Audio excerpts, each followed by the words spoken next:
Дали знаете дека 50 години по пуштањето на првата железница во светот, меѓу Скопје и Солун е воспоставена првата железничка врска.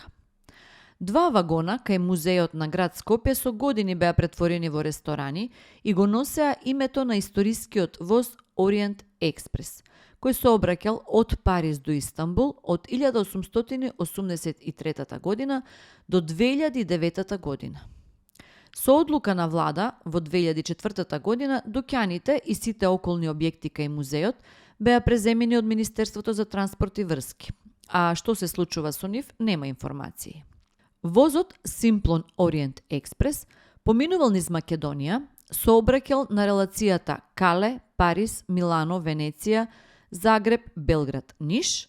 Еден дел се двоел за Истанбул, а други за Скопје и за Атина.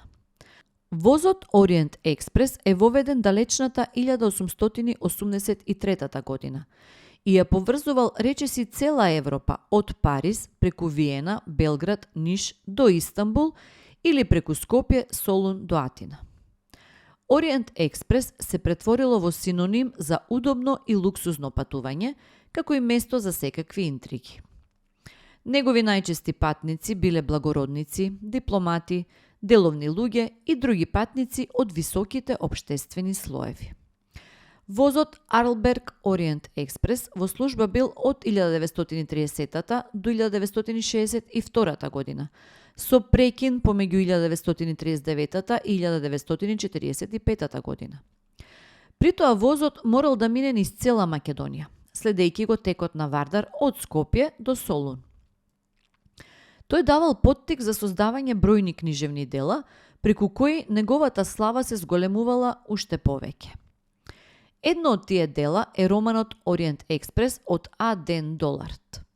Бил свесен дека не може да го одврзе јазолот наречен македонско прашање, но почувствувал потреба да го извести светот за вистинската состојба во Македонија и да го покаже изворот на недоразбирањата. Книгата постигнала голем успех, како што веројатно и самиот автор не можел да очекува. До крајот на 1935 година книгата била печатена дури 10 пати. Интересот за книгата се проширил низ Европа и наскоро се појавиле преводи на многу други јазици. По 146 години Македонија остана без меѓународна железничка линија. Редовната линија Белград-Скопје-Солун се укинува. Orient Express е роман на А. Ден Долар, кој се смета за најголем промотор на Македонија. За нашата земја рекол: Господ 5 дена го создавал светот, а 6-тиот ден ја создавал само Македонија и затоа таа е толку убава.